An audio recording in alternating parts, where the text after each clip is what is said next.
How's it going, everyone? VenomousStare here. I have a 2v2 game for you today on one of the new maps. It's a snowy map, and it's a very good map. One of my favorites, actually, in the pool currently. Our protagonists are Elusive Smoke and Savage Wood of the Out Now clan, as always. Elusive Smoke is going to build a pylon way out in front at his natural ramp and send a probe out. This probe has cake. This is because of the StarCraft 2 6th anniversary promotional thing. A lot of people are bothered by it. I'm not one of them. I think it's okay. You know, you have the cake, it'll be gone in a few more days. But some of these pro gamers are very particular. So Elusive Smoke has some minerals. He's open forge, and he might be going for a wall. 1 pylon, 2 pylon. Here we go. He might be getting a 3rd and 3. So Nicholas a move there right into the pylon, and that cost him the time he needed. So 3 pylon wall from Elusive Smoke. He's going to build a cannon behind the mineral line of the Protoss player Nicholas, and Nicholas, you know, he's pretty boned, to be frank. He's going to have 2 cannons behind his mineral line. He's not going to be able to mine. Even if he kills this pylon, these cannons are still going to finish, and he's completely screwed because he doesn't have an expansion. He doesn't have the money for an expansion. The pylon falls in Elusive Smoke, intelligently builds another one, and leaves. So the first cannon for Elusive Smoke finishes, and it shuts down mining.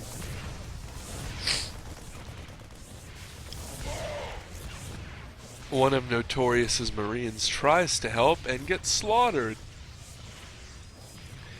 Notorious starts a factory, which is smart because once he gets tanks, he'll be able to completely shut this down. All he has to do is siege one and kill it and so forth. And in Legacy of the Void, you don't need siege mode, so if he's getting a tech lab, he doesn't even have to research anything, he can just make the 1 tank. If he's planning on doing that, he really should make a tech lab here, so he can just float it over.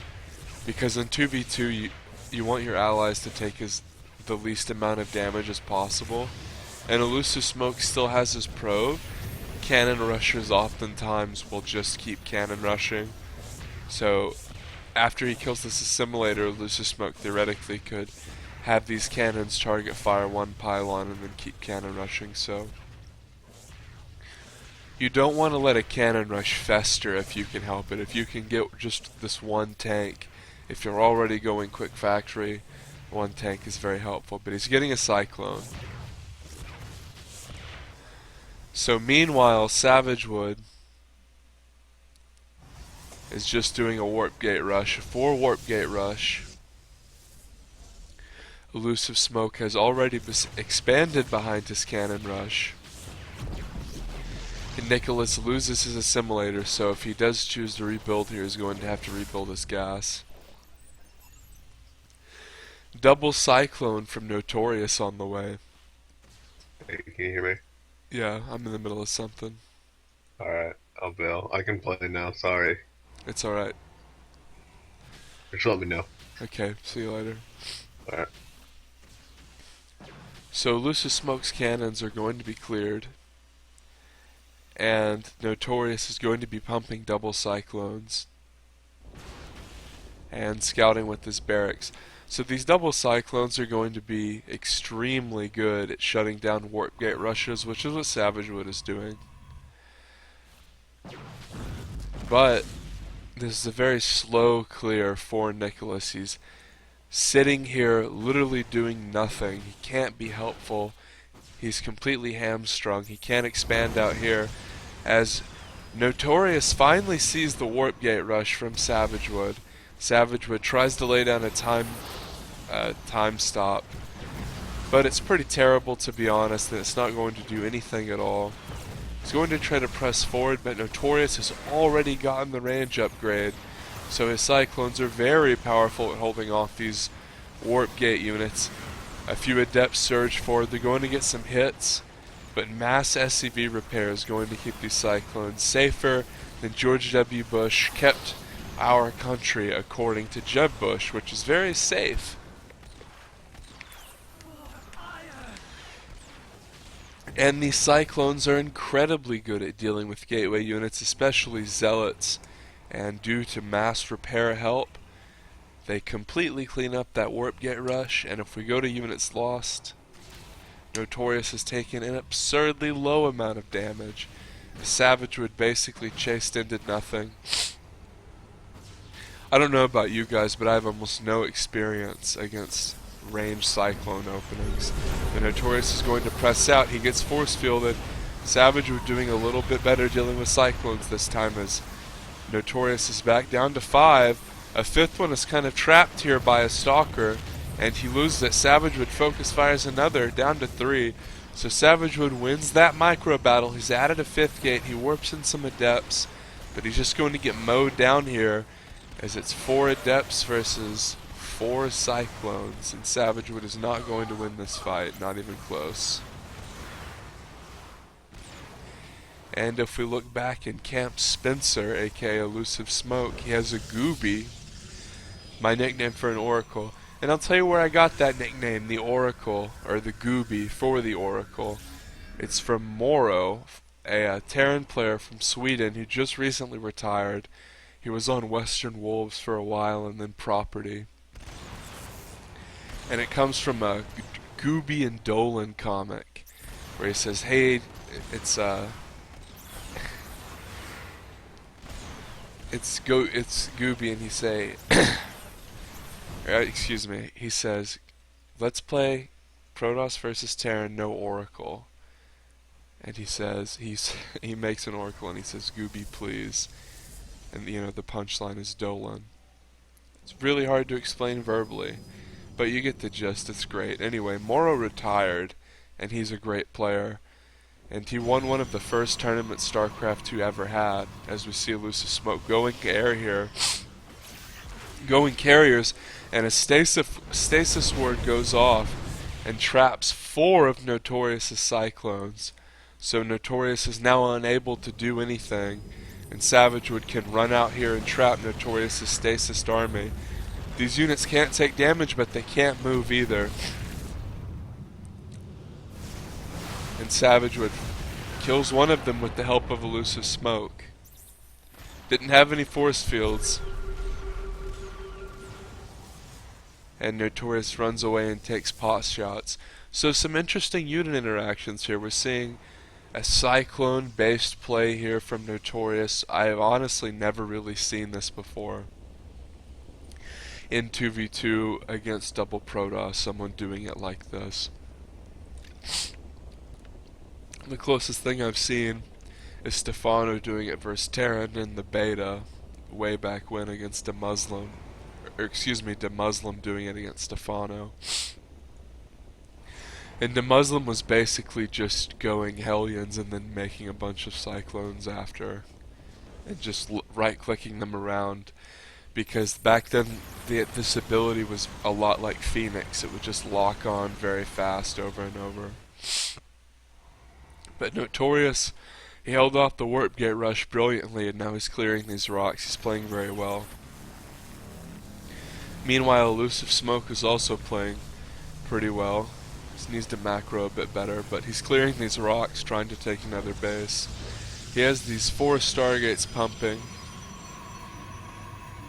He already has gotten this upgrade, and he'll have B machines, carriers, coming 4 at a time. Once he gets more Nexus, he'll be able to chrono 4 at a time, as well as do upgrades.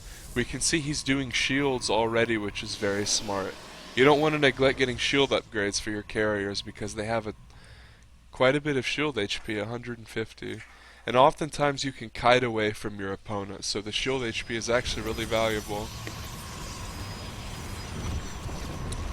As we see, Notorious runs forward a bit here, cancels one base for Elusive Smoke. Elusive Smoke's Stasis Ward immobilizes the majority of Notorious's army, enabling Elusive Smoke and Savagewood to run over and fend off Notorious's force. This is a great move by Elusive Smoke, placing these stasis wards everywhere. And Savagewood has a Mothership Core here. He preemptively lays down 2 slowed fields, aka time stops. And this time the Cyclones don't get away too easy. As we've seen twice now, Savagewood has been out-microed the first time by these tricky Cyclones, and the second time he wins the micro battle, gets the gist of it. We also see an observer here with Savagewood's army, and an observer at the front of the base for Nicholas. And back in Camp Nicholas, he's really restricted. He's on 1 base, and he's going robo. He can't really contribute a whole lot. He's very behind from the cannon rush. Meanwhile, Notorious is pumping these double Cyclones, but to what means we have a huge Protoss army here for Elusive Smoke. He's setting up these stasis wards, defending himself very well, playing a very defensive Protoss style. Going back to talking about Morrow as you see this game slowing down. Morrow won one of the first tournaments StarCraft II ever had. IM Cologne, I think it was. It was an IM very early on in the game. He faced Idra in the finals. This was back in a time when Zerg was very underpowered and Terran was very strong. Morrow played Terran at this time. The maps were very small, Reapers were very strong. You could get this upgrade called Nitro Pack. It was just ridiculous from the tech lab of the barracks. Upgraded very fast. And for a while you didn't even need factory to research it. You could also build barracks out of the build units out of the barracks without even building a depot. As we see Savagewood run forward here and make Notorious lift his base, he kills a couple Cyclones and recalls. So Savagewood limits Notorious's pressure, so Elusive Smoke is building a dangerous army and mass expanding, and Savagewood is keeping Notorious busy, who is the blue team's entire team for the most part, as we see Nicholas really is just now getting back into the game. But Terran could do a lot of aggressive cheeses towards Zerg. They could even do these hyper-aggressive barracks before depot rushes. And Morrow took advantage of that. He did aggressive builds. He took advantage of the small maps, and he beat Idra 3-1. The one game Idra won was on Metalopolis, and Morrow actually tried to go kind of quick Ghost. Ghost Snipe was actually very strong at the time, and Idra just overcame him with Mutalisks. But you should go watch those games if you're interested in StarCraft II history. And I think if you watch StarCraft II more recently, you should probably know, and probably do know, Morrow had one of the best streams at the very end of Heart of the Swarm, when almost everyone had quit streaming. Morrow was streaming consistently with commentary, Terran games, and it was funny. He had the food cam, he did lots of commentary, he interacted with chat a lot, he had funny emotes. One of the greatest chats, or excuse me, one of the greatest streams, and one of the funniest chats we ever had in StarCraft II, especially after Idra left and Destiny moved on.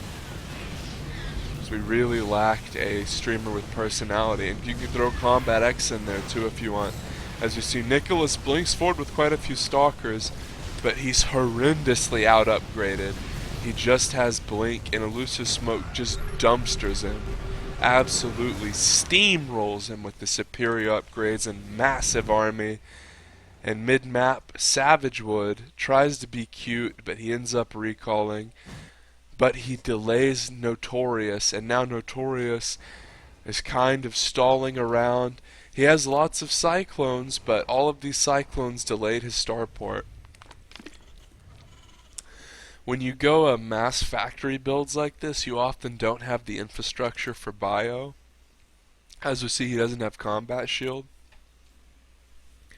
and he's upgrading out of 1 E base seemingly. But to wrap up thoughts on Morrow, he was a very good player. He was fun to watch. He played Zerg for a hot minute, and he played Protoss for a hot minute, which I'm less enthused about. But when he was a serious pro gamer, he played Zerg. At the end, when he was more of a streamer, he played Protoss. But there was lots of solid Terran there for a long time. And he was one of these guys who was very funny in a very Swedish way. He had a funny voice and he did lots of funny impressions. And I always think it's nice to see whenever someone who doesn't speak English as their first language is really, really funny in an English language. Especially Koreans, but I think we should also give credit to Europeans too.